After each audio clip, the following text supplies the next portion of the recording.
seu próprio passado, cujas consequências lhe refluem através dos tempos, até completa reparação.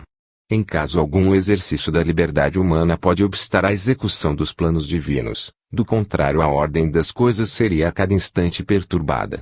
Acima de nossas percepções limitadas e variáveis, a ordem imutável do universo prossegue e mantém-se. Quase sempre julgamos um mal aquilo que para nós é um verdadeiro bem. Se a ordem natural das coisas tivesse de amoldar-se aos nossos desejos, que horríveis alterações daí não resultariam? O primeiro uso que o homem fizesse da liberdade absoluta seria para afastar de si as causas de sofrimento e para se assegurar, desde logo, uma vida de felicidade.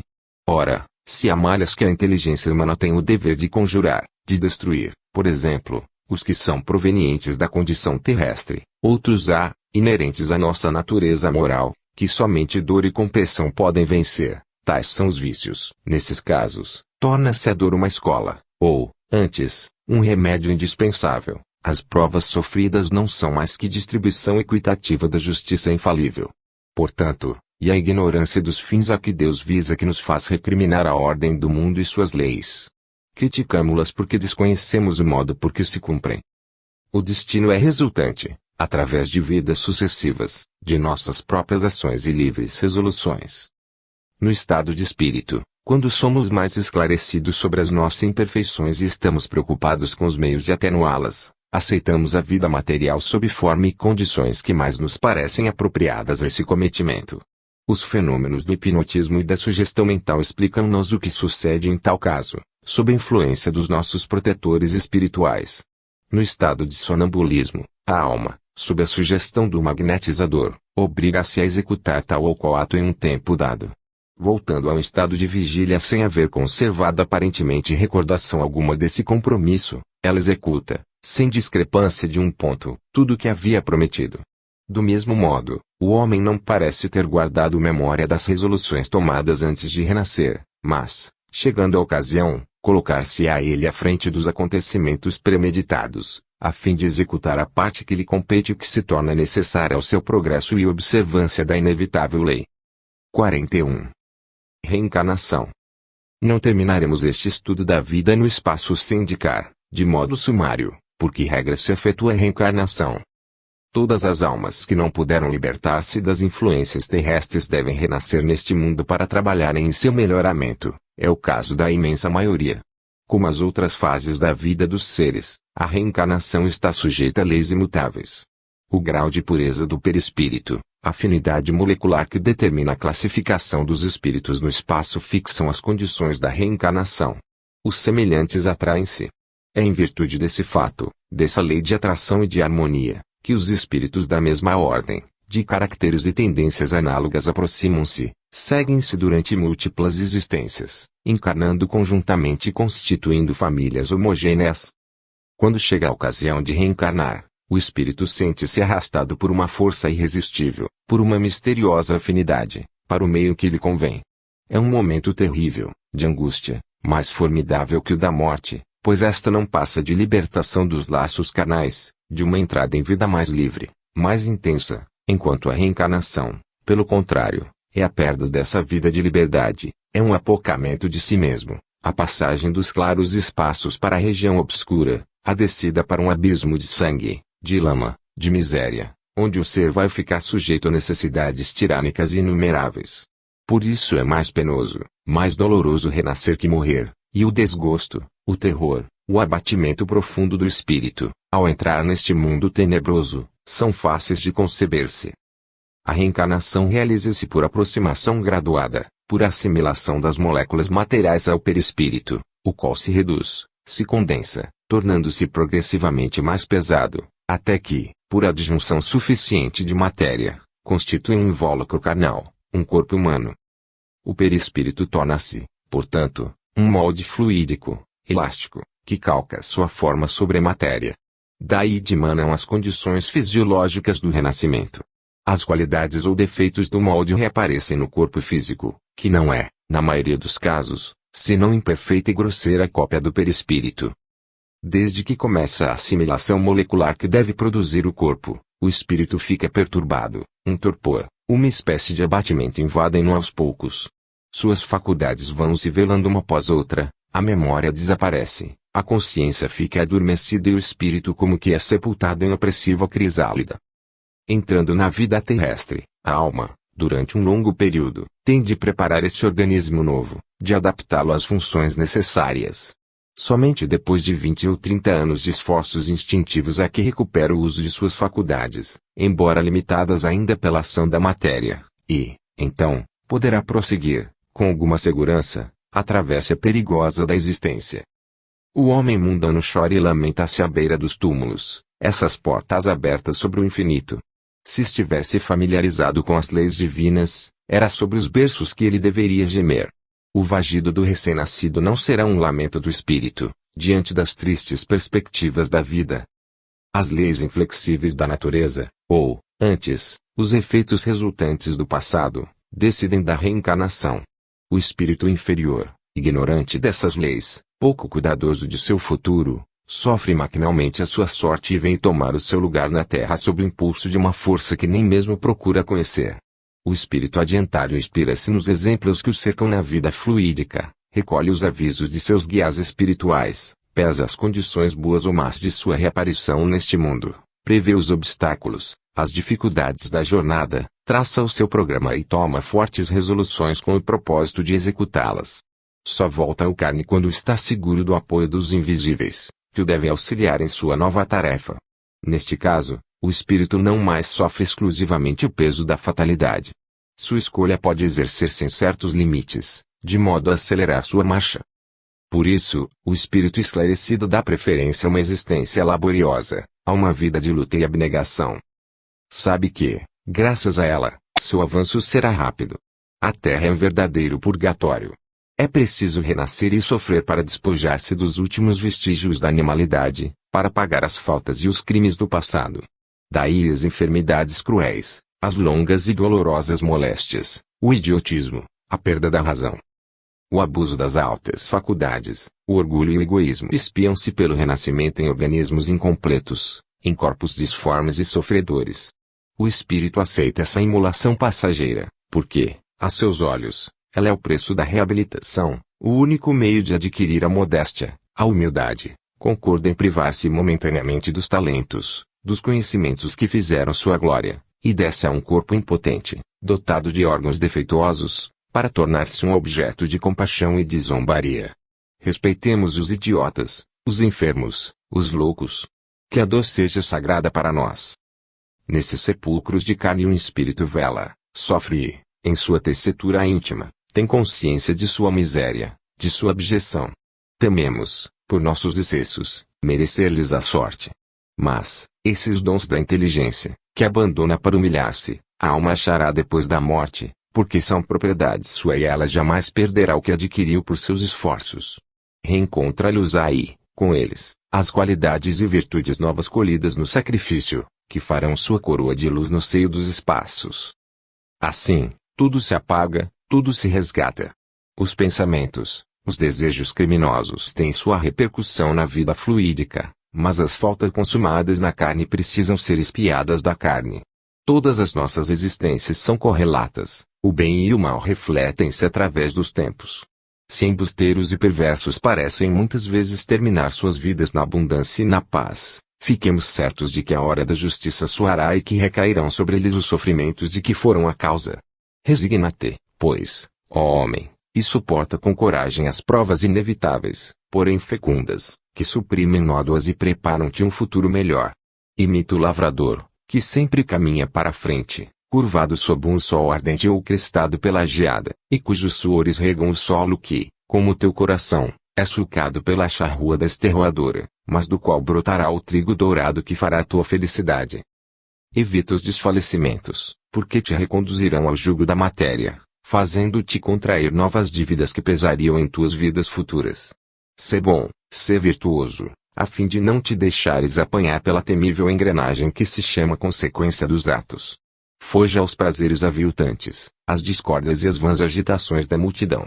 Não é nas discussões estéreis, nas rivalidades, na cobiça das honras e bens e fortuna que encontrarás a sabedoria, o contentamento de ti próprio, mas, sim, no trabalho, na prática da caridade, na meditação, no estudo concentrado em Face da Natureza, esse livro admirável que tem a assinatura de Deus. Quinta parte. O caminho reto. 42. A vida moral. Todo ser humano traz os rudimentos da lei moral gravados em si. É neste mundo mesmo que ela recebe um começo de sanção. Qualquer ato bom acarreta para o seu autor uma satisfação íntima, uma espécie de ampliação da alma. As más ações, pelo contrário, trazem, muitas vezes, amargores e desgostos em sua passagem. Mas essa sanção, tão variável segundo os indivíduos, é muito vaga, muito insuficiente do ponto de vista da justiça absoluta. Eis porque as religiões transferiram para a vida futura, para as penas e recompensas que ela nos reserva, a sanção capital de nossos atos. Ora, tais dados, carecendo de base positiva, foram postos em dúvida pela maioria das massas, pois, embora tivessem eles exercido uma séria influência sobre as sociedades da Idade Média, já agora não bastam para desviar o homem dos caminhos da sensualidade. Antes do drama do Gólgota, Jesus havia anunciado aos homens um outro Consolador, o Espírito de Verdade, que devia restabelecer e completar o seu ensino. Esse Espírito de Verdade veio e falou à terra, por toda parte fez ouvir a sua voz. 18 séculos depois da morte do Cristo, havendo-se derramado pelo mundo a liberdade de palavra e de pensamento, tendo a ciência sondado os céus, desenvolvendo-se a inteligência humana, a hora foi julgada favorável. Legiões de espíritos vieram ensinar a seus irmãos da terra a lei do progresso infinito e realizar a promessa de Jesus, restaurando a sua doutrina, comentando as suas parábolas. O Espiritismo dá-nos a chave do Evangelho e explica seu sentido obscuro ou oculto. Mas ainda, traz-nos a moral superior, a moral definitiva, cuja grandeza e beleza revelam sua origem sobre-humana. Para que a verdade se espalhe simultaneamente por todos os povos, para que ninguém a possa desnaturar, destruir, não é mais um homem, não é mais um grupo de apóstolos que se encarrega de fazê-la conhecida da humanidade. As vozes dos espíritos proclamam-na sobre todos os pontos do mundo civilizado e, graças a esse caráter universal, permanente, essa revelação desafia todas as hostilidades, todas as inquisições. Pode-se destruir o ensino de um homem, falsificar e aniquilar suas obras, mas quem poderá atingir e repelir os habitantes do espaço? Estes aplanarão todas as dificuldades e levarão a preciosa semente até as mais escuras regiões. Daí a potência, a rapidez de expansão do Espiritismo, sua superioridade sobre todas as doutrinas que o precederam e que lhe prepararam a vinda. Assim, pois, a moral espírita edifica-se sobre os testemunhos de milhões de almas que, em todos os lugares, vêm, pela interferência dos médiuns, revelar a vida de além-túmulo, descrever suas próprias sensações, suas alegrias e suas dores. A moral independente, essa que os materialistas tentaram edificar, vacila ao sabor dos ventos, por falta de base. A moral das religiões, como incentivo, adstringe-se sobretudo ao terror, ao receio dos castigos infernais, sentimento falso, que só pode rebaixar e deprimir. A filosofia dos espíritos vem oferecer à humanidade uma sanção moral consideravelmente elevada, um ideal eminente, nobre e generoso. Não há mais suplícios eternos, a consequência dos atos recai sobre o próprio ser que os pratica. O espírito encontra-se em todos os lugares tal como ele mesmo se fez. Se violenta a lei moral, obscurece sua consciência e suas faculdades, materializa-se, agrilhoa-se com suas próprias mãos. Mas, atendendo à lei do bem, dominando as paixões brutais, fica aliviado e vai se aproximando dos mundos felizes. Sob tais aspectos, a lei moral impõe-se como obrigação a todos os que não descuram dos seus próprios destinos. Daí a necessidade de uma higiene da alma que se aplique a todos os nossos atos e conserve nossas forças espirituais em estado de equilíbrio e harmonia. Se convém submetermos o corpo, este invólucro mortal, este instrumento perecível, às prescrições da lei física que o mantém em função, urge desde já vigiarmos o estado dessa alma que somos nós, como é o indestrutível de cuja condição depende a nossa sorte futura. O Espiritismo fornece-nos os elementos para essa higiene da alma. O conhecimento do porquê da existência é de consequências incalculáveis para o melhoramento e a elevação do homem. Quem sabe aonde vai pisar firme imprime a seus atos um impulso vigoroso. As doutrinas negativistas obscurecem a vida e conduzem, logicamente, ao sensualismo e à desordem. As religiões, fazendo da existência uma obra de salvação pessoal, muito problemática, consideram-na de um ponto de vista egoísta e acanhado. Com a filosofia dos espíritos, modifica-se, alarga-se a perspectiva. O que nos cumpre procurar já não é a felicidade terrestre, pois neste mundo a felicidade não passa de uma quimera, mas, sim, a melhoria contínua. O meio de a realizarmos é a observação da lei moral em todas as suas formas. Com esse ideal, a sociedade é indestrutível, desafia todas as vicissitudes, todos os acontecimentos. Avigora-se nos infortúnios e encontra sempre meios para, no seio da diversidade, superar-se a si mesma. Privada de ideal, acalentada pelos sofismas dos sensualistas, a sociedade só poderá esperar o enfraquecimento. Sua fé no progresso e na justiça extingue-se com sua noção de virilidade. Muito em breve, será um corpo sem alma e, fatalmente, tornar-se-á a vítima dos seus inimigos. Ditoso quem, nesta vida cheia de trevas e embustes, caminha corajosamente para o fim almejado, para o ideal que descortina, que conhece e do qual está certo. Ditoso quem, inspirado em boas obras, se sente impelido por um sopro do Altíssimo. Os prazeres são-lhe indiferentes, as tentações da carne, as miragens enganosas da fortuna não mais dispõem de ascendência sobre ele. Viajor em marcha, só aspira ao seu alvo e para ele se lança. 43. O dever.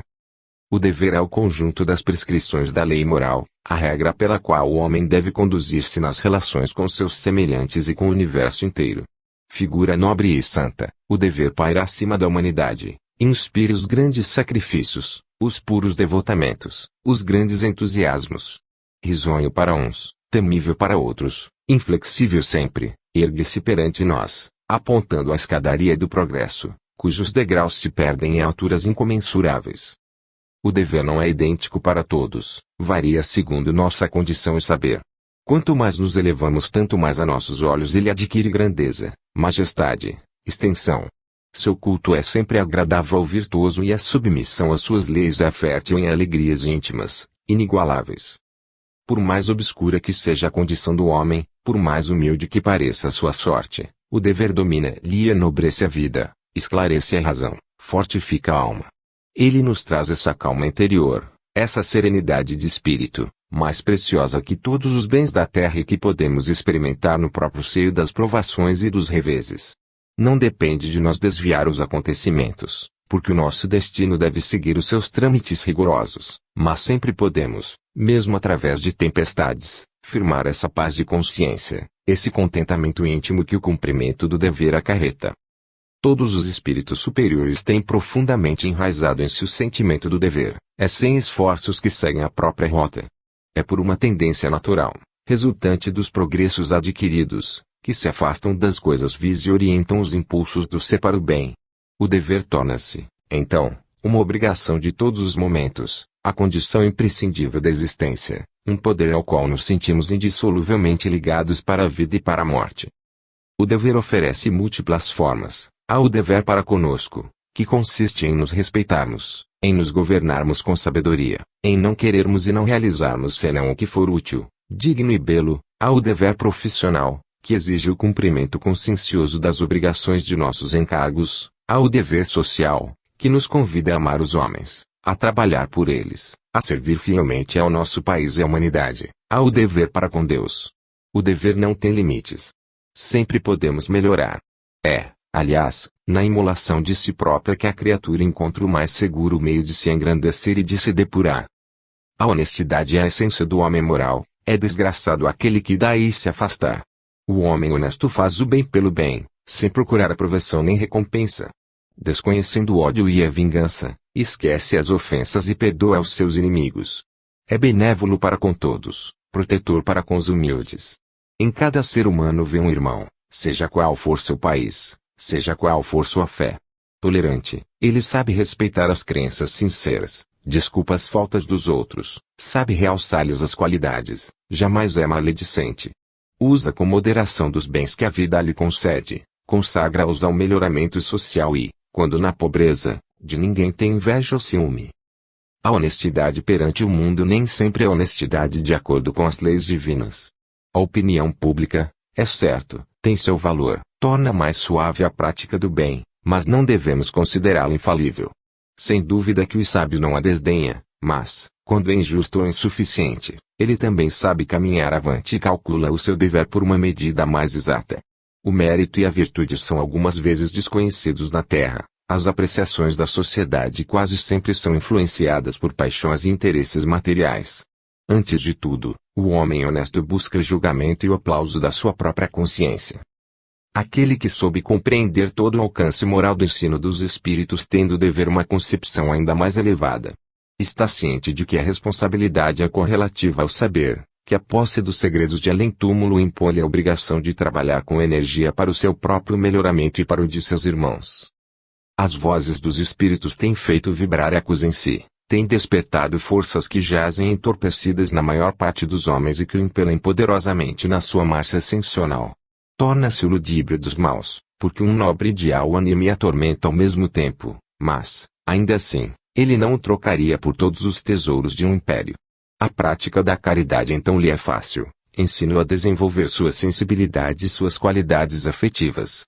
Compassivo e bom, ele sente todos os males da humanidade, quer derramar por seus companheiros de infortúnio as esperanças que o sustêm, desejaria enxugar todas as lágrimas, curar todas as feridas, extinguir todas as dores. A prática constante do dever leva-nos ao aperfeiçoamento. Para apressá-lo, convém que o estudemos primeiramente a nós mesmos, com atenção, e submetamos os nossos atos a um exame escrupuloso, porque ninguém pode remediar o mal sem antes o conhecer. Podemos estudar-nos em outros homens. Se algum vício, algum defeito terrível em outrem nos impressiona, procuremos ver com cuidado se existe em nós germe idêntico, e, se o descobrirmos, empenhemo-nos pelo arrancar. Consideremos nossa alma pela sua realidade, isto é, como obra admirável, porém imperfeita e que, por isso mesmo, temos o dever de embelezar e ornar incessantemente. Esse sentimento da nossa imperfeição tornar-nos-a mais modestos, afastará de nós a presunção, a tola vaidade. Submetamo-nos a uma disciplina rigorosa. Assim como ao arbusto se dá a forma e a direção convenientes, assim também devemos regular as tendências do nosso ser moral.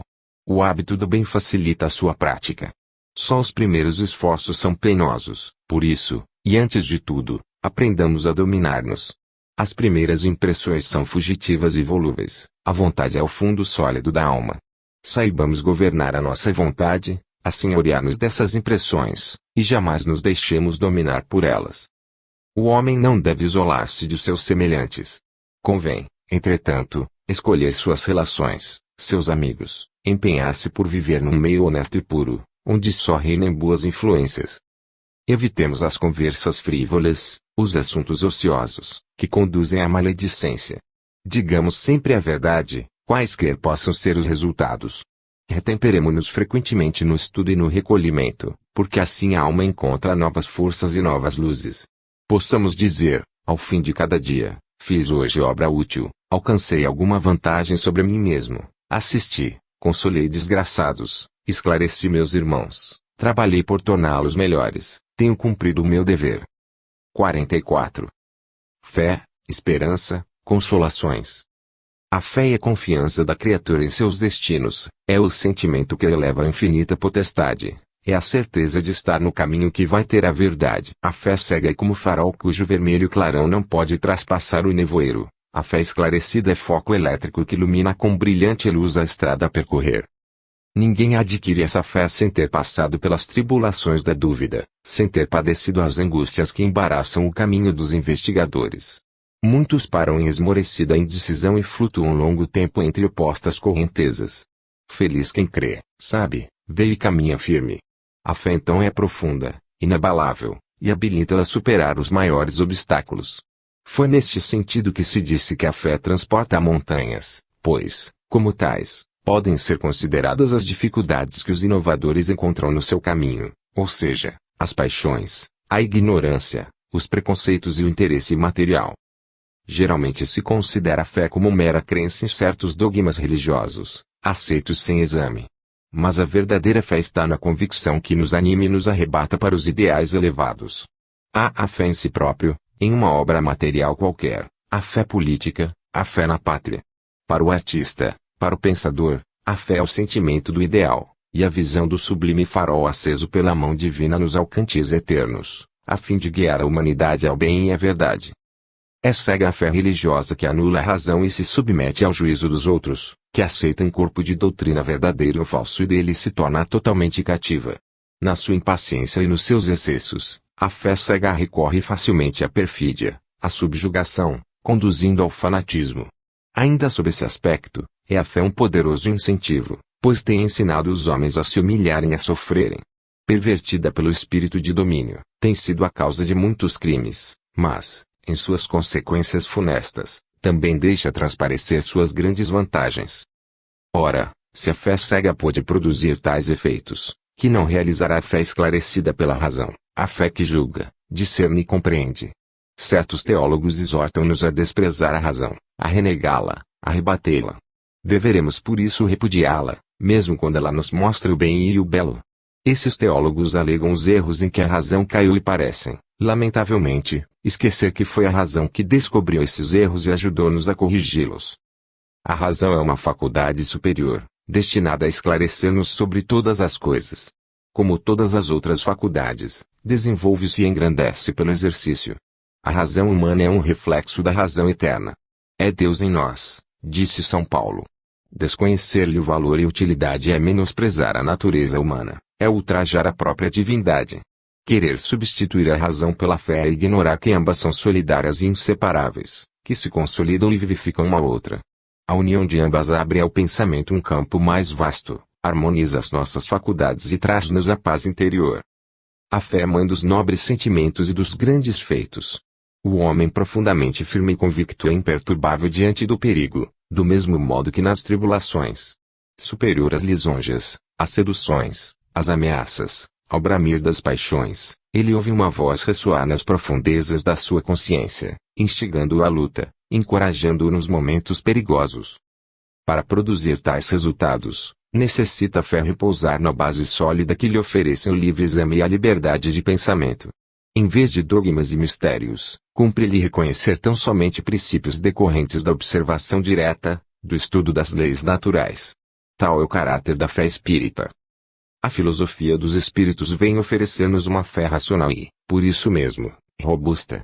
O conhecimento do mundo invisível, a confiança numa lei superior de justiça e progresso imprime a essa fé um duplo caráter de calma e segurança.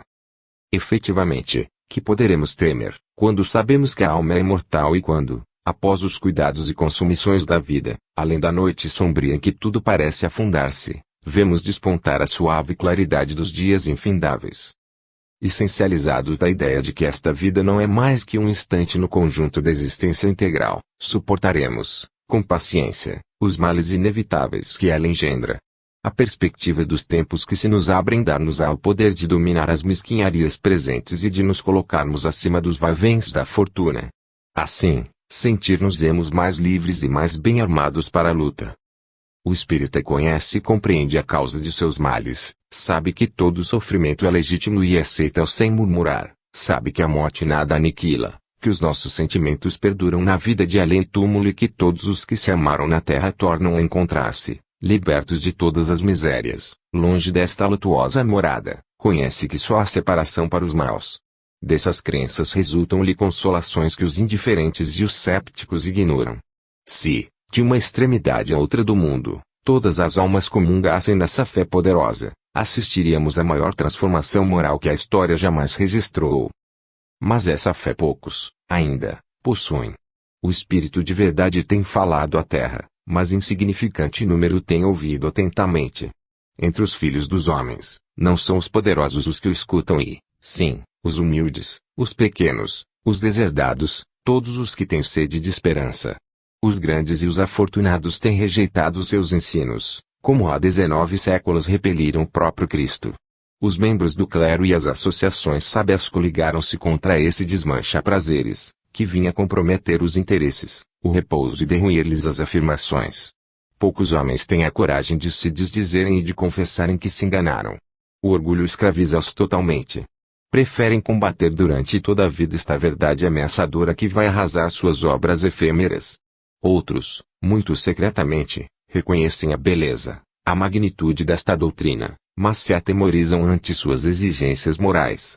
Agarrados aos prazeres, almejando viver a seu gosto, indiferentes à existência futura, afastam de seus pensamentos tudo quanto poderia induzi-los a repudiar hábitos que, embora reconheçam como perniciosos, não deixam de ser afagados. Que amargas decepções irão colher por causa dessas loucas evasivas. A nossa sociedade, absorvida completamente pelas especulações, pouco se preocupa com o ensino moral. Inúmeras opiniões contraditórias chocam-se, no meio desse confuso turbilhão da vida, o homem poucas vezes se detém para refletir. Mas todo ânimo sincero, que procura a fé e a verdade, há de encontrá-la na revelação nova. Um influxo celeste estender-se-á sobre ele a fim de guiá-lo para esse sol nascente, que um dia iluminará a humanidade inteira. 45. Orgulho, riqueza e pobreza. De todos os males, o orgulho é o mais temível, pois deixa em sua passagem o germe de quase todos os vícios. É uma hidra monstruosa, sempre a procriar e cuja prole é bastante numerosa. Desde que penetra as almas, como se fossem praças conquistadas, ele de tudo se assenhoreia, instala-se à vontade e fortifica-se até se tornar inexpugnável. Aí de quem se deixou apanhar pelo orgulho. Melhor fora ter deixado arrancar do próprio peito o coração do que deixá-lo insinuar-se. Não poderá libertar-se desse tirano senão a preço de terríveis lutas, depois de dolorosas provações e de muitas existências obscuras, depois de bastantes insultos e humilhações, porque nisso somente é que está o remédio eficaz para os males que o orgulho engendra. Esse cancro é o maior flagelo da humanidade. Dele procedem todos os transtornos da vida social, as rivalidades das classes e dos povos, as intrigas, o ódio, a guerra. Inspirador de loucas ambições, o orgulho tem coberto de sangue e ruínas este mundo e é, ainda, ele que origina os nossos padecimentos de além-túmulo, pois seus efeitos ultrapassam a morte e alcançam nossos destinos longínquos. O orgulho não nos desvia somente do amor de nossos semelhantes, pois também nos estorva todo o aperfeiçoamento, engodando-nos com a superestima ao nosso valor ou cegando-nos sobre os nossos defeitos. Só um exame rigoroso de nossos atos e pensamentos pode induzir-nos à frutuosa reforma. E como se submeterá o orgulhoso a esse exame? De todos os homens ele é quem menos se conhece. Enfatuado e presumido, coisa alguma pode desenganá-lo, porque evito quanto serviria para esclarecê-lo, aborrece-o a contradição e só se compraz no convívio dos aduladores. Assim como o verme estraga um belo fruto, assim o orgulho corrompe as obras mais meritórias. Não raro as torna nocivas a quem as pratica, pois todo bem realizado com ostentação e com secreto desejo de aplausos e lauréis depõe contra o próprio autor. Na vida espiritual, as intenções, as causas ocultas que nos inspiraram reaparecem como testemunhas, acabam em um orgulhoso e fazem desaparecer-lhe os ilusórios méritos. O orgulho encobre-nos toda a verdade. Para estudar frutuosamente o universo e suas leis, é necessário, antes de tudo, a simplicidade, a sinceridade, a inteireza do coração e do espírito, virtudes estas desconhecidas ao orgulhoso. É-lhe insuportável que tantos entes e tantas coisas o tornem subalterno. Para si, nada existe além daquilo que está ao seu alcance, tampouco admite que seu saber e sua compreensão sejam limitados. O homem simples, humilde em sentimentos, rico em qualidades morais, embora seja inferior em faculdades, apossar-se-á mais depressa da verdade do que o soberbo ou presunçoso da ciência terrestre que se revolta contra a lei que o rebaixa e derrui o seu prestígio. O ensino dos espíritos patenteia-nos a triste situação dos orgulhosos na vida de além-túmulo. Os humildes e pequenos deste mundo acham-se aí exaltados, os soberbos e os vaidosos aí são apocados e humilhados. É que uns levaram consigo o que constitui a verdadeira supremacia, as virtudes, as qualidades adquiridas pelo sofrimento, ao passo que outros tiveram de largar, no momento da morte, todos os seus títulos, todos os bens de fortuna e seu vão saber, tudo o que neste mundo lhes formava glória, e sua felicidade esvaiu-se como fumo. Chegam ao espaço pobres, esbulhados, e este súbito desnudamento, contrastando com o passado esplendor, desconsola-os e sobremodo os mortifica. Avistam, então, na luz, esses a quem haviam desprezado e pisoteado aqui na terra. O mesmo terá de suceder nas reencarnações futuras. O orgulho e a voraz ambição não se podem abater e suprimir senão por meio de existências atribuladas, de trabalho e de renúncia, no decorrer das quais a alma orgulhosa reflete, reconhece a sua fraqueza e, pouco a pouco, vai se permeando a melhores sentimentos. Com um pouco de reflexão e sensatez evitaríamos esses males. Por que consentir que o orgulho nos invada e domine, quando apenas basta refletir sobre o pouco que somos. Será o corpo, os nossos adornos físicos que nos inspiram a vaidade? A beleza é de pouca duração, uma só enfermidade pode destruí-la. Dia a dia, o tempo tudo consome e, dentro em pouco, só ruínas restarão. O corpo tornar-se-á então algo repugnante. Será nossa superioridade sobre a natureza. Se o mais poderoso, o mais bem dotado de nós, for transportado pelos elementos desencadeados, se achar insulado e exposto às cóleras do oceano, se estiver no meio dos furores do vento, das ondas ou dos fogos subterrâneos, toda a sua fraqueza então se patenteará. Assim, todas as distinções sociais, os títulos e as vantagens da fortuna medem-se pelo seu justo valor. Todos são iguais diante do perigo, do sofrimento e da morte. Todos os homens, desde o mais altamente colocado até o mais miserável, são construídos da mesma argila. Revestidos de andrajos ou de suntuosos hábitos, os seus corpos são animados por espíritos da mesma origem e todos reunir-se-ão na vida futura. Aí somente o valor moral é que os distingue. O que tiver sido grande na terra pode tornar-se um dos últimos no espaço, o mendigo, talvez, aí, venha revestir uma brilhante roupagem. Não desprezemos, pois, a ninguém. Não sejamos vaidosos com os favores e vantagens que fenecem, pois não podemos saber o que nos está reservado para o dia seguinte. Se Jesus prometeu aos humildes e aos pequenos a entrada nos reinos celestes, é porque a riqueza e o poder engendram, muitíssimas vezes, o orgulho. No entanto, uma vida laboriosa e obscura é o tônico mais eficaz para o progresso moral. No cumprimento dos deveres cotidianos o trabalhador é menos assediado pelas tentações, pelos desejos e ruins paixões, pode entregar-se à meditação, desvendar sua consciência. O homem mundano, ao contrário, fica absorvido pelas ocupações frívolas, pela especulação e pelo prazer. Tantos e tão fortes são os vínculos com que a riqueza nos prende à terra que a morte nem sempre consegue quebrá-los a fim de nos libertar. Daí as angústias que o rico sofre na vida futura. É, portanto, fácil de compreender que, efetivamente, nada nos pertence nesta terra. Esses bens que tanto prezamos só aparentemente nos pertencem. Centenas, ou, por outra, milhares de homens antes de nós supuseram possuí-los, milhares de outros depois de nós acalentar-se-ão com essas mesmas ilusões, mas todos têm de abandoná-los cedo ou tarde. O próprio corpo humano é um empréstimo da natureza e ela sabe perfeitamente nulo retomar quando lhe convém. As únicas aquisições duráveis são as de ordem intelectual e moral. Da paixão pelos bens materiais surgem quase sempre a inveja e o ciúme. Desde que esses males se implantem em nós, podemos considerar-nos sem repouso e sem paz. A vida torna-se um tormento perpétuo.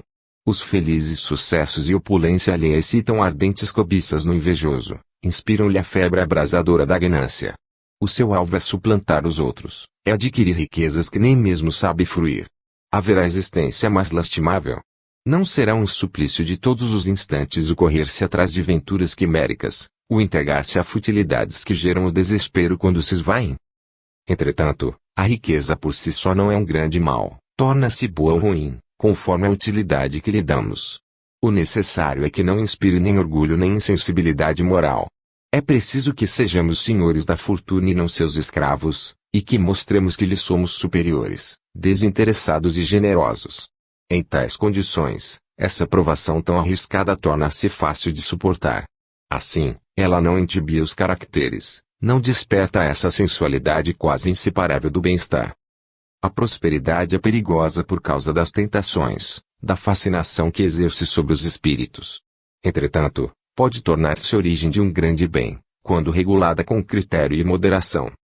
Com a riqueza podemos contribuir para o progresso intelectual da humanidade, para a melhoria das sociedades, criando instituições de beneficência ou escolas, fazendo que os deserdados participem das descobertas da ciência e das revelações do belo em todas as suas formas. Mas a riqueza deve também assistir aqueles que lutam contra as necessidades, que imploram trabalho e socorro. Consagrar esses recursos à satisfação exclusiva da vaidade e dos sentidos é perder uma existência, é criar para si mesmo penosos obstáculos. O rico deverá prestar contas do depósito que lhe foi confiado para o bem de todos. Quando a lei inexorável e o grito da consciência se erguerem contra ele, nesse novo mundo, onde o ouro não tem mais influência, o que responderá à acusação de haver desviado, em seu único proveito, aquilo com que devia apaziguar a fome e os sofrimentos alheios. Inevitavelmente, ficará envergonhado e confuso. Quando um espírito não se julga suficientemente prevenido contra as seduções da riqueza, deverá afastar-se dessa prova perigosa, dar preferência a uma vida simples, que o isole das vertigens da fortuna e da grandeza. Se, apesar de tudo, a sorte do destino designá-lo a ocupar uma posição elevada neste mundo, ele não deverá regozijar-se, pois, desde então, são muito maiores as suas responsabilidades e os seus compromissos. Mas também não deve lastimar-se, no caso de ser colocado entre as classes inferiores da sociedade. A tarefa dos humildes é a mais meritória, são estes os que suportam todo o peso da civilização, é do seu trabalho que a humanidade vive e se alimenta. O pobre deve ser sagrado para todos, porque foi nessa condição que Jesus quis nascer e morrer. Da pobreza também saíram Epicteto, Francisco de Assis, Miguel Ângelo, Vicente de Paulo e tantos outros grandes espíritos que viveram neste mundo. Eles sabiam que o trabalho, as privações e o sofrimento desenvolvem as forças viris da alma e que a prosperidade aniquila-as. Pelo desprendimento das coisas humanas, uns acharam a santificação, outros encontraram a potência que caracteriza o gênio. A pobreza ensina-nos compadecermos dos males alheios e, fazendo-nos melhor compreendê-los, une-nos a todos os que sofrem, dá valor a mil coisas indiferentes aos que são felizes. Quem desconhece tais princípios, fica sempre ignorando um dos lados mais sensíveis da vida. Não invejemos os ricos, cujo aparente esplendor oculta muitas misérias morais. Não esqueçamos que sob o cilício da pobreza ocultam-se as virtudes mais sublimes, a abnegação, o espírito de sacrifício. Não esqueçamos jamais que é pelo trabalho, pelo sofrimento e pela emulação contínua dos pequenos que as sociedades vivem, protegem-se e renovam-se. 46. O egoísmo. O egoísmo é irmão do orgulho e procede das mesmas causas. É uma das mais terríveis enfermidades da alma, o maior obstáculo ao melhoramento social. Por si só ele neutraliza e torna estéreis quase todos os esforços que o homem faz para atingir o bem. Por isso, a preocupação constante de todos os amigos do progresso, de todos os servidores da justiça deve ser a de combatê-lo. O egoísmo é a persistência em nós desse individualismo feroz que caracteriza o animal, como vestígio do estado de inferioridade pelo qual todos já passamos. Mas, antes de tudo, o homem é um ser social. Está destinado a viver com os seus semelhantes, nada pode fazer sem o concurso destes. Abandonado a si mesmo, ficaria impotente para satisfazer suas necessidades, para desenvolver suas qualidades. Depois de Deus, é a sociedade que lhe deve todos os benefícios da existência, todos os proventos da civilização. De tudo aproveita, mas precisamente esse gozo, essa participação dos frutos da obra comum lhe impõe também o dever de cooperar nela. Estreita solidariedade liga a esta sociedade, como parte integrante e mutuante. Permanecer inativo, improdutivo, inútil, quando todos trabalham, seria ultraje à lei moral e quase um roubo. Seria o mesmo que lucrar com o trabalho alheio ou recusar restituir um empréstimo que se tomou. Como parte integrante da sociedade, o que o atingir também atinge a todos. É por essa compreensão dos laços sociais, da lei de solidariedade que se mede o egoísmo que está em nós. Aquele que souber viver em seus semelhantes e por seus semelhantes não temerá os ataques do egoísmo.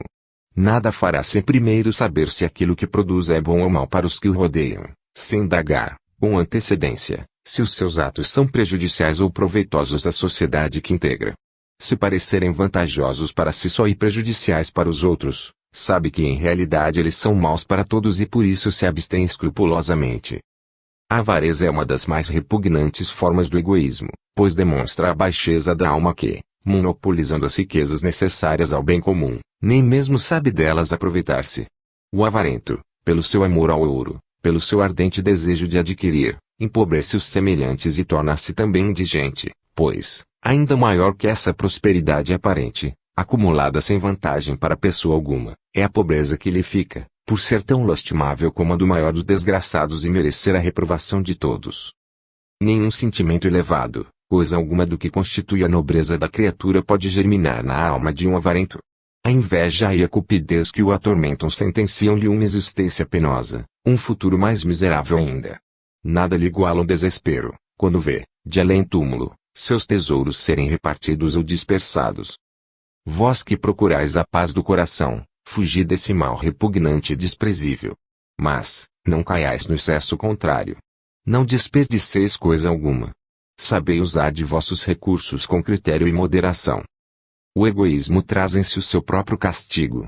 O egoísta só vê a sua pessoa no mundo, é indiferente a tudo que lhe for estranho. Por isso são cheias de aborrecimento as horas de sua vida. Encontra o vácuo por toda parte, na existência terrestre, assim como depois da morte, porque, homens ou espíritos, todos lhe fogem. Aquele que, pelo contrário, aproveitando-se do trabalho já encetado por outros, sabe cooperar, na medida de suas forças, para a obra social e vive em comunhão com seus semelhantes, fazendo-os compartilhar de suas faculdades e de seus bens, ou espalhando ao seu redor tudo o que tem de bom em si, esse se sente mais feliz. Está consciente de ter obedecido à lei e sabe que é um membro útil à sociedade. Interessa-lhe tudo o que se realiza no mundo, tudo o que é grande e belo sensibiliza-o e comove. Sua alma vibra em harmonia com todos os espíritos esclarecidos e generosos. O aborrecimento e o desânimo não têm nele acesso. Nosso papel não é, pois, o da abstenção, mas, sim, o de pugnar continuamente pela causa do bem e da verdade. Não é sentado nem deitado que nos cumpre contemplar o espetáculo da vida humana em suas perpétuas renovações, é de pé, como campeão ou como soldado, pronto a participar de todos os grandes trabalhos, a penetrar em novos caminhos, a fecundar o patrimônio comum da humanidade. Embora se encontre em todas as classes sociais, o egoísmo é mais apanágio do rico que do pobre. Muitíssimas vezes a prosperidade esfria o coração, no entanto, o infortúnio, fazendo conhecer o peso da dor, ensina-nos a compartilhar dos males alheios. O rico saberá ao menos a preço de que trabalhos, de que duros labores se obtém as 1000 coisas necessárias ao seu luxo. Jamais nos sentemos a uma mesa bem servida sem primeiro pensar naqueles que passam fome. Tal pensamento tornar-nos-á sóbrios, comedidos em apetites e gostos. Meditemos nos milhões de homens curvados sob os ardores do este ou debaixo de duras intempéries e que, em troca de deficiente salário, retiram do solo os produtos que alimentam nossos festins e ornam nossas moradas. Lembremo-nos que, para iluminar os nossos lares com a resplandecente luz ou para fazer brotar chama benfeitora em nossas cozinhas, homens, nossos semelhantes, capazes como nós de amar, de sentir, trabalham nas entranhas da terra, longe do céu azul ou do alegre sol, e, de picareta em punho, levam toda a vida a perfurar a espessa crosta deste planeta. Saibamos que, para ornar os salões com espelhos, com cristais brilhantes, para produzir os inumeráveis objetos que constituem o nosso bem-estar, outros homens, aos milhares, semelhantes ao demônio em volta de uma fogueira, passam sua vida no calor calcinante das grandes fornalhas das fundições, privados de ar, extenuados, consumidos antes do tempo, só tendo por perspectiva uma velhice achacosa e desamparada. Sim, saibamo-lo, todo esse conforto de que gozamos com indiferença é comprado com o suplício dos humildes e com o esmagamento dos fracos. Que esse pensamento se grave em nós, que nos siga e nos obsidie, como uma espada de fogo. Ele enxotará o egoísmo dos nossos corações e forçar-nos a consagrar nossos bens, lazeres e faculdades à melhoria da sorte dessas criaturas. Não haverá paz entre os homens, não haverá segurança, felicidade social enquanto o egoísmo não for vencido, enquanto não desaparecerem os privilégios, essas perniciosas desigualdades, a fim de cada um participar, pela medida de seus méritos e de seu trabalho, do bem-estar de todos. Não pode haver paz nem harmonia sem justiça. Enquanto o egoísmo de uns se nutre dos sofrimentos e das lágrimas de outros, enquanto as exigências do eu sufocarem a voz do dever, o ódio perpetuar-se-á sobre a terra, as lutas de interesse dividirão os ânimos, tempestades surgirão no seio das sociedades. Graças, porém, ao conhecimento do nosso futuro, a ideia de solidariedade acabará por prevalecer. A lei da reencarnação, a necessidade de renascer em condições modestas, servirão como aguilhões a estimular o egoísta. Diante dessas perspectivas, o sentimento exagerado da personalidade atenuar-se-á para dar lugar a uma noção mais exata da situação e papel do homem no universo.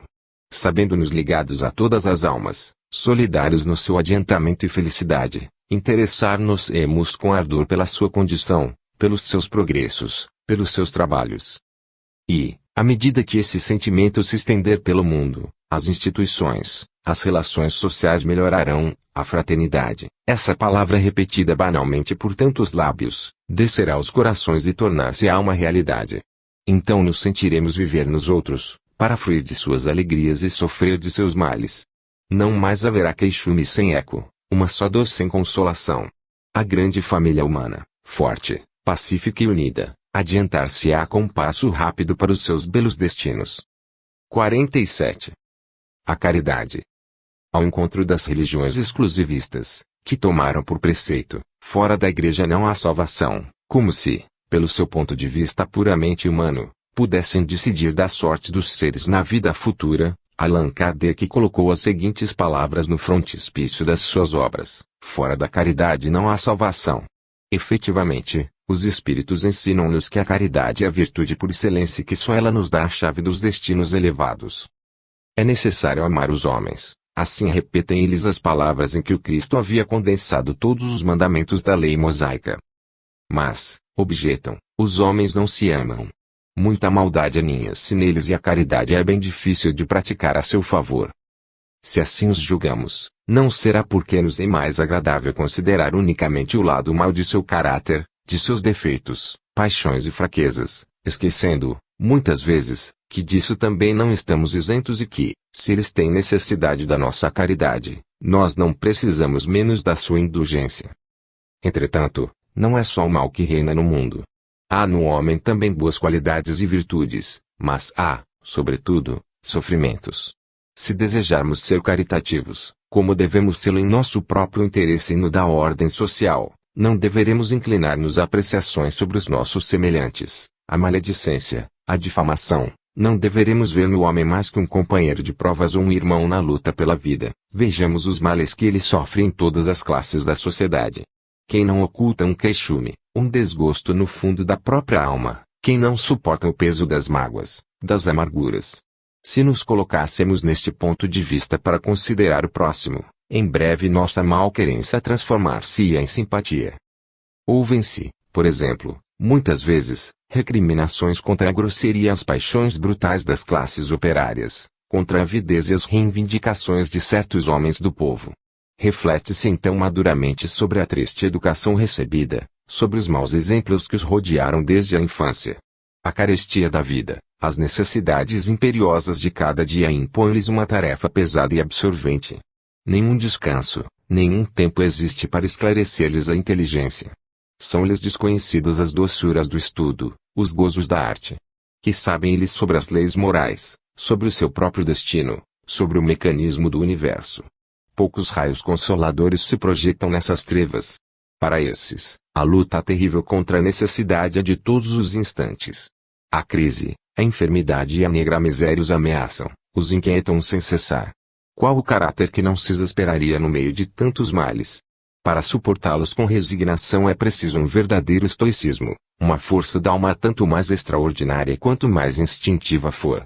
Em vez de atirar pedras contra esses infortunados, empenhemo-nos em aliviar seus males, em enxugar suas lágrimas, em trabalhar com ardor para que neste mundo se faça uma distribuição mais equitativa dos bens materiais e dos tesouros do pensamento. Ainda não se conhece suficientemente o valor que podem ter sobre esses infelizes uma palavra animadora, um sinal de interesse, uma cordial aperto de mão. Os vícios do pobre desgostam-nos e, entretanto, que desculpa ele não merece por causa da sua miséria. Mas, em vez de desculpá-los, fazemos por ignorar suas virtudes, que são muito mais admiráveis pelo simples fato de surgirem do lodaçal. Quantas dedicações obscuras entre esses pobres! Quantas lutas heróicas e perseverantes contra a adversidade! Meditemos sobre as inumeráveis famílias que medram sem apoio, sem socorro. Pensemos em tantas crianças privadas do necessário, em todas essas criaturas que tiritam de frio e fome dentro de úmidos e sombrios albergues ou nas mansardas desoladas.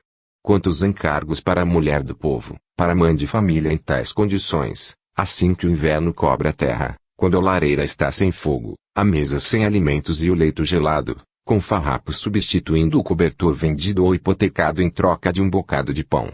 Seu sacrifício não será de todos os momentos. E, no entanto, seu pobre coração comove-se à vista das dores do próximo.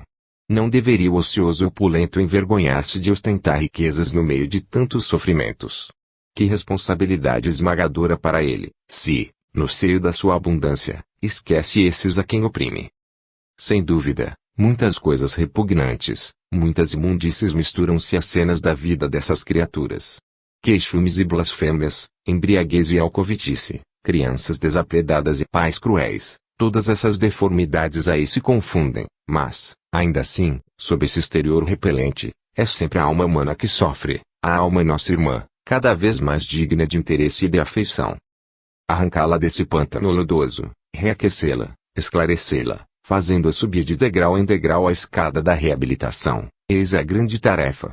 Tudo se purifica ao fogo da caridade. Era esse fogo que abrasava o Cristo, Vicente de Paulo, Fenelon e muitos outros. Era no seu imenso amor pelos fracos e desamparados que também se encontrava a origem da sua abnegação sublime. Sucede o mesmo com todos os que têm a faculdade de muito amar e de muito sofrer. Para eles a dor é como que uma iniciação na arte de consolar e aliviar os outros. Sabem elevar-se acima dos seus próprios males para só verem os de seus semelhantes e para procurar remediá-los. Daí, os grandes exemplos dessas almas eminentes que, assediadas por tormentos, por agonia dolorosa, encontram ainda os meios de curar as feridas dos que se deixam vencer no combate da vida. A caridade, porém, tem outras formas pelas quais se exerce, independente da solicitude pelos desgraçados.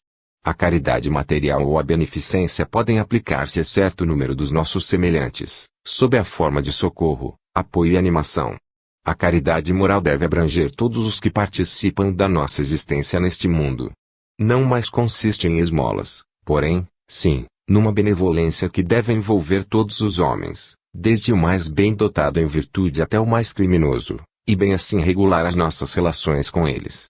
A verdadeira caridade é paciente e indulgente. Não se ofende nem desdenha pessoa alguma, é tolerante e, mesmo procurando dissuadir, o faz sempre com doçura, sem maltratar, sem atacar ideias enraizadas. Esta virtude, porém, é rara. Um certo fundo de egoísmo leva-nos, muitas vezes, a observar e criticar os defeitos do próximo, sem primeiro repararmos nos nossos próprios. Existindo em nós tanta podridão, empregamos ainda nossa sagacidade em fazer sobressair as qualidades ruins dos nossos semelhantes. Por isso não há verdadeira superioridade moral, sem caridade e modéstia. Não temos o direito de condenar nos outros as faltas a que nós mesmos estamos expostos, e, embora a elevação moral já nos tenha isentado dessas fraquezas, devemos lembrar-nos de que tempo houve quando nos debatíamos contra a paixão e o vício. Há poucos homens que não tenham maus hábitos a corrigir, impulsos caprichosos a modificar. Lembremo-nos de que seremos julgados com a mesma medida de que nos servirmos para com os nossos semelhantes. As opiniões que formamos sobre eles são quase sempre reflexo da nossa própria natureza. Sejamos mais prontos a escusar do que a censurar. Muitas vezes nos arrependemos de um julgamento precipitado. Evitemos, portanto, qualquer apreciação pelo lado mau.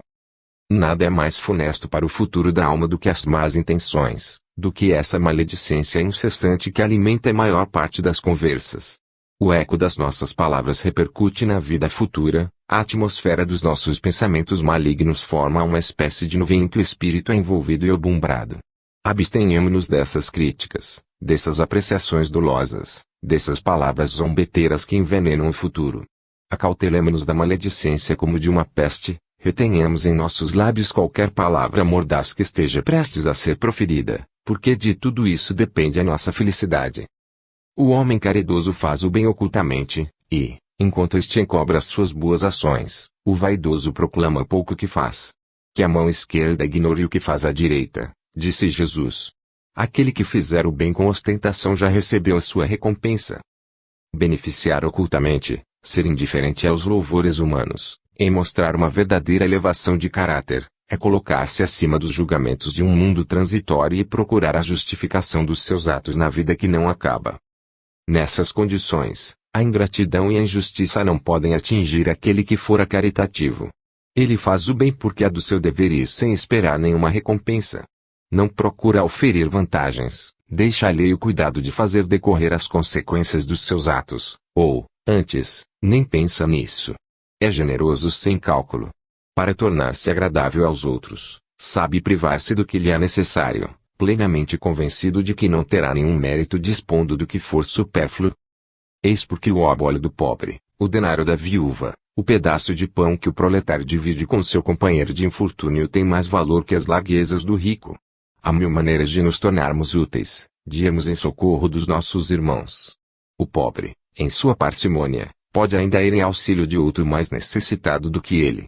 Nem sempre o ouro seca todas as lágrimas ou cura todas as feridas.